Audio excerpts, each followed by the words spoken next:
ఒక ఊరిలో ఒక రాజుకి 7 కొడుకులు ఉన్నారు.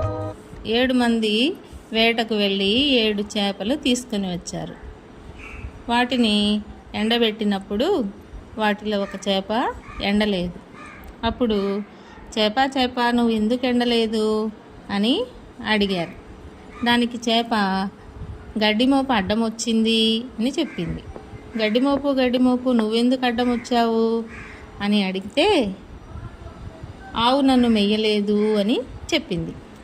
ఆవు నువ్వెందుకు మెయ్యలేదు అని అడిగితే గొల్లవాడు నన్ను ఇప్పలేదు అని చెప్పింది. గొల్లవాడు నువ్వెందుకు ఇప్పలేదు అని అడిగితే అవ్వ నాకు బువ్వ పెట్టలేదు అని చెప్పాడు. అవ్వ నువ్వెందుకు బువ్వ పెట్టలేదు అని అడిగితే పిల్లవాడు ఏడుస్తున్నాడు అని చెప్పింది.